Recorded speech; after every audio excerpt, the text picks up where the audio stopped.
I'm the new Rockefeller, name a nigga that I'm scared of. I've been running through what you going through, I've been running up that. I'm Odigga and you're tuned in to Whitney Talks TV.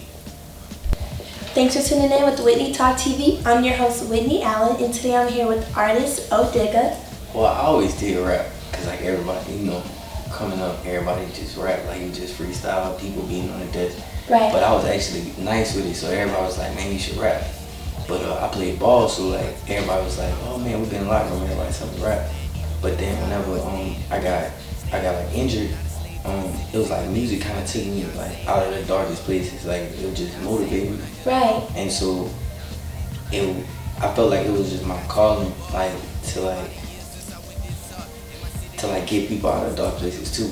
Mm-hmm. You know what I'm saying? So that's kind of where my passion developed. And then when I was in school, like, well, I'm still in school, but like my sophomore year going into my junior year, it was just like, it was tough because like I just don't like school, not school kind of guy. Right. Yeah. And just not liking school, it was like the straw in the camel's back, like my grandma says, like, so it just broke me, and I was like, man, I gotta do this rapping stuff because I can't settle for being mediocre. Right. You know what I'm saying? Exactly.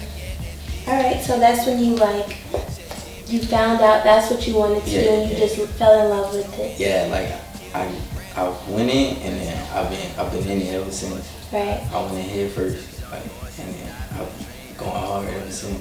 Right, exactly. So, with that being said, like the background behind your first project that you released, and you were like, you got a lot of feedback from it, yeah. And you were like, all right, this is like a step forward. So you just kept on going with everything. How was that? Like getting the feedback from your fans and your audience. Like, I come from a small town. It's called Donaldsonville, Mm-hmm. and so in my town it's more trap rap or like turned up music. Right. But my style of music is more or less real life music. Like, so it's headphone music, not club music. Like it's music you bump when you're in the car, or you going with a class and you got your headphones in.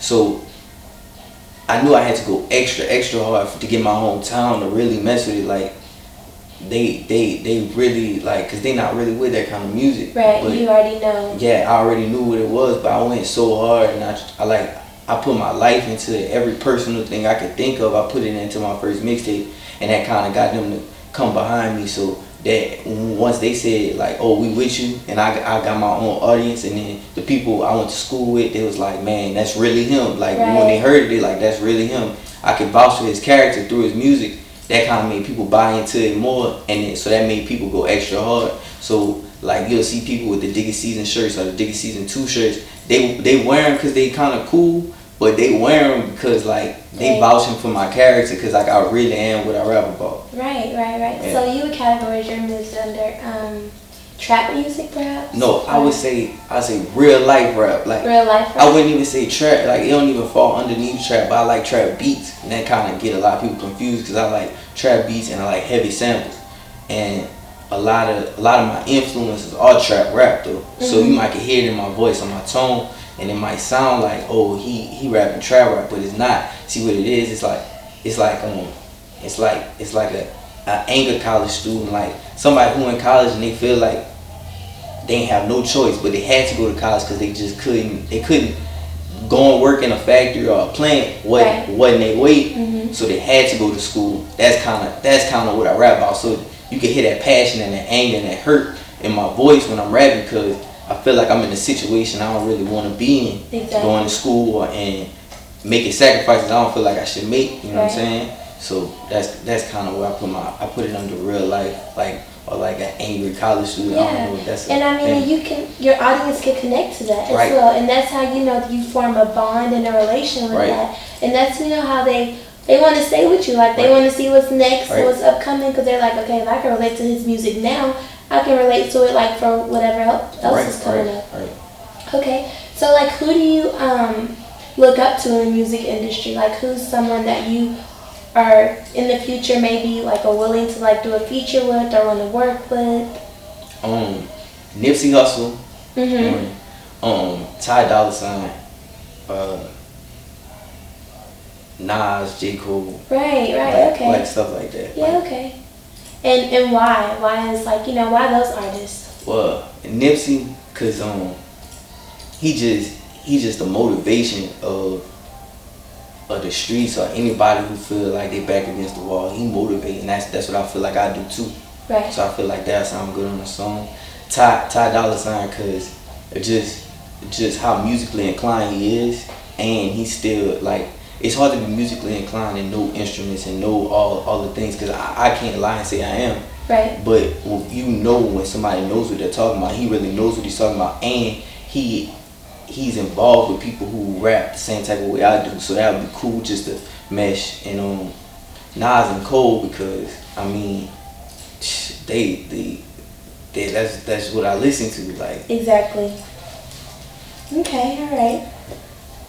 And you said Digga Season 2 was your first mixtape, your first project. I say it's my first mixtape, because my first project was Digga Season, just the first one.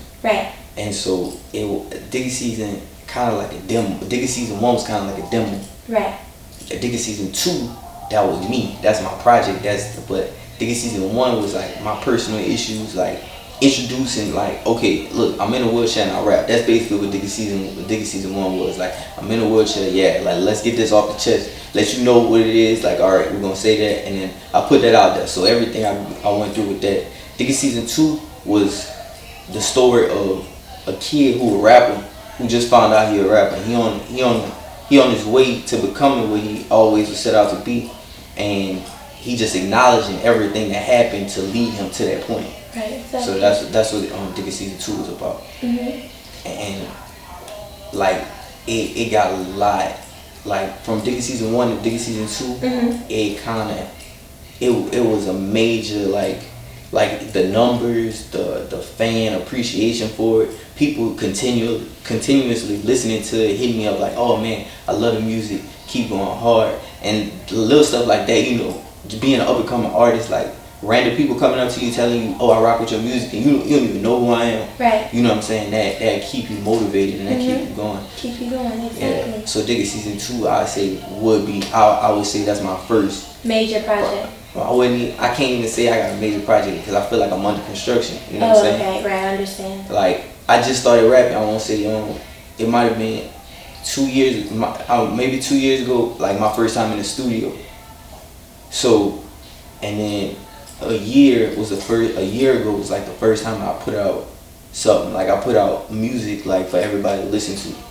And then now at this point, I'm under construction. Like, I'm learning my lanes. I'm learning more about music. I'm learning about, like, when to punch in and certain things where, like, how to get in the grooves of the music, how to flow with exactly. The beat more instead of rapping so hard over the beat. There's a lot of things that I'm learning. So I wouldn't tell people like this project is, you know, Odigga, and this is him finished. This is a right. maximum potential. So I can't say that. You're not even there yet. I'm not there yet. Like, I'm like, you know, when the roller coaster's going up, I'm like at the third or fourth notch. I'm not all the way to where I want to be at. Exactly, I get you. Okay, and there's always more to the industry than just the music as well. You know what I mean? There's a lot of stuff you have to learn about, because it's not just music, it's entertainment itself. Like, you have your image, you know, you have like what people see you as, like how people listen to your music, your audience base, like, you know, everything about it, and it's entertainment as well. So in the meaning of like hip hop and rap, since you are categorized as a rapper, like this is what you are, what does it mean, like what's the meaning of hip hop to you? It's life. Hip hop is life. It's the voice, but the voiceless, really. Like, people won't get a chance to talk. Right. The music speaks for them. Like, I'm from a small little country town, but Cole's from a small town too, and he done made it to the masses. So he speak, like, when he be rapping, and he had one line where he was like they used to call us Bama. I feel it, like, because when I went to Baton Rouge, or when I went to New Orleans, like, as a youngin', like, it was always like, oh man, he country, and like, he spoke for us. So like, hip hop to me is life, and everybody that come in contact with hip hop can find an artist that they relate to. Exactly. And I just hope to be that artist for some people too. I just want to be the voice for the voice. Alright, so that's kind of like the hip hop meaning for you. Right. And other upcoming artists that you've worked with, you know. Daniel Harless, Joker, Yellow and Joker are both in BFL. Heartless is from New Orleans, and he's Heartless gang. That dude Kaz, he's from New Orleans as well. I got a couple features that's like in the works right now, so I don't want to put it out there. Right. I got you. But I got some things in the works, like some bigger features and things to expand on the audience. Yeah. Okay, that's what's up. And like the music video that you just had recently, what is that about? Like, how did you pick out the scene that you wanted it to be, the people you wanted to be in it? Like, tell me about the music video. Checks is the single from Odigga Season 2. Right. It's the second version of Checks. And my first version of Checks, it was just me and Joker.